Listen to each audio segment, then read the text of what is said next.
Bonjour, Monsieur le Président. Merci. Vous êtes prié de vous identifier. Qui êtes-vous? Comment vous appelez-vous? Je suis Amadou Damaro Camara, ex-président de l'Assemblée nationale. Vous êtes né quand? Le 9 avril 1952 à Zérékoré. De qui et de qui? De Mamadi Camara et de Makura Camara. Tous vivants? Feu. Des feux. Des feux. Votre profession, s'il vous plaît? Je suis un économiste financier. Votre domicile? Disons Symphonia maintenant. Ça c'est la commune Symphonia. de Ratoma. Oui.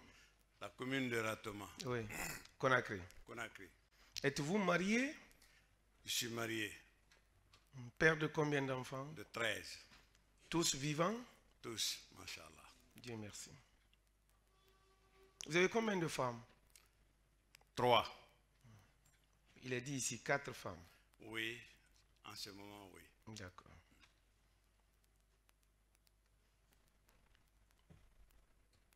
Vous n'avez pas de surnom?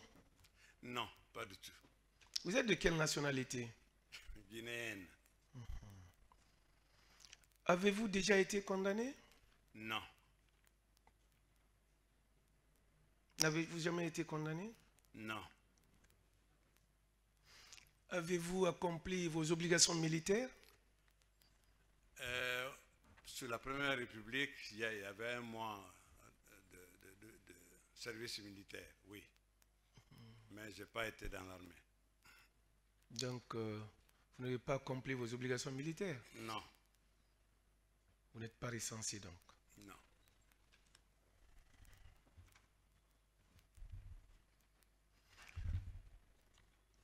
Monsieur Amadou Damaro Camara.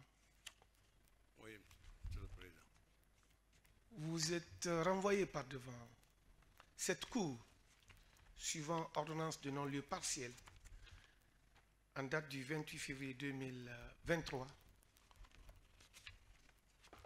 pour avoir à Conakry, en tout cas depuis temps non couvert par la prescription, détourné la somme de 15 milliards de francs guinéens au préjudice de l'État guinéen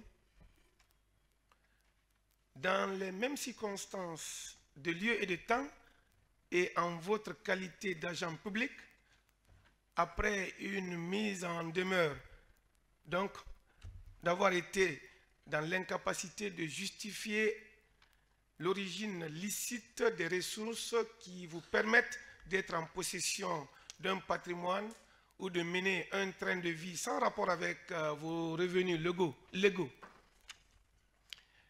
D'avoir encore converti ou transféré des fonds en sachant que ces fonds-là proviennent d'une activité criminelle ou d'une participation à une activité criminelle dans le but de cacher ou dissimuler l'origine licite des dits biens.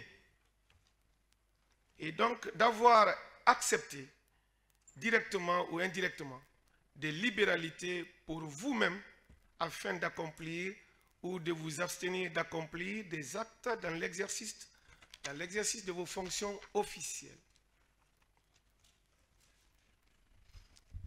Enfin, et en votre qualité d'agent public, d'avoir investi, et d'ailleurs investi, étant investi d'un mandat électif, d'avoir pris, reçu ou conservé directement ou indirectement des intérêts quelconques dans le paiement des primes, salaires et indemnités des députés et dans le paiement des factures liées à la construction du nouveau siège de l'Assemblée nationale. Ces faits sont prévus et punis par les articles 19, 652, 764 et suivants, 776 du Code pénal, 7, 112, 113 de la loi 024 AN du 17 août 2021 portant lutte contre le blanchiment de capitaux et le financement du terrorisme, 3, 4, 45, 52 de la loi L 041 du 4 juillet 2017 portant prévention, détection et répression de la corruption et des infractions assimilées. Monsieur Amadou Damaro, est-ce que vous reconnaissez ces faits? Monsieur le Président, je plaide absolument non coupable. Aucun de ces faits? Aucun. Merci. Que savez-vous de la gestion alors des 15 milliards qui ont été affectés? Oui, allez-y.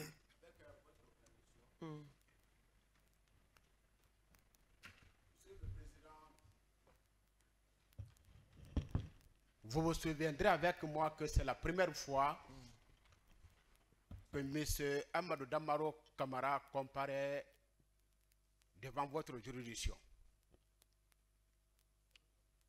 Et au cours des débats, vous avez bien voulu adresser un courrier à la Banque centrale pour avoir des informations relatives au solde créditeur de l'Assemblée nationale domicilié dans les livres de la dite banque. À date, les avocats de M. Amadou Damaro Camara que nous sommes, nous ne connaissons rien de cette lettre-réponse de M. le directeur de la BCRG. Alors, pour être au même diapason que toutes les autres parties au procès, et conformément à l'alinéa premier de l'article préliminaire du Code de procédure pénale qui dispose: la procédure pénale doit être équitable et contradictoire et préserver l'équilibre des droits des parties. Monsieur le Président, nous n'allons pas demander la communication du rapport, mais nous voudrions savoir, en substance, la teneur de ce courrier réponse en provenance de la BCRG. Si le compte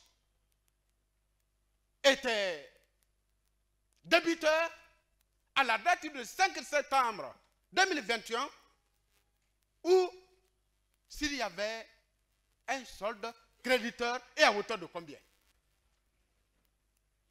Quand nous saurons ce montant, je crois que nous allons être au même niveau d'information que toutes les parties et vous aurez en ce moment fait l'application des dispositions de l'article préliminaire alinéa 1 dont je viens de donner lecture. Sous toute réserve, je vous remercie. Vous avez quelque chose à dire? Oui. Allez-y. Merci, Monsieur le Président. Nous ne nous opposons pas à cette demande de communication de cette pièce qui reste, ma foi, essentielle pour la poursuite des débats. Mais je suis étonné du timing de cette demande. Je pensais que c'était une question préliminaire ou une exception que le conseil de M. Amadou Damaro voulait poser.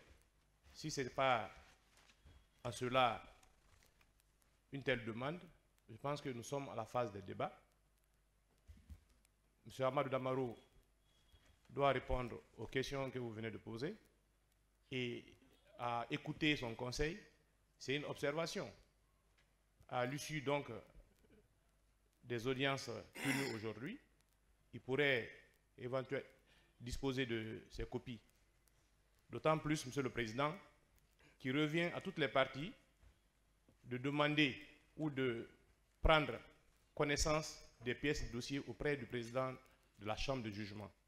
Donc, Monsieur le Président, nous estimons que ce n'est pas une question préjudicielle qui est soulevée, qui devrait être au seuil des débats, Et de facto, constatant cela, nous vous demandons de continuer sur les débats conformément aux dispositions du Code de procédure pénale, en ces dispositions de l'article 378 et suivant.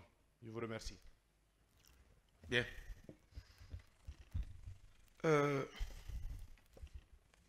Merci à toutes les parties, sauf que c'est l'article préliminaire du Code de procédure pénale, son alinéa premier même, qui l'impose.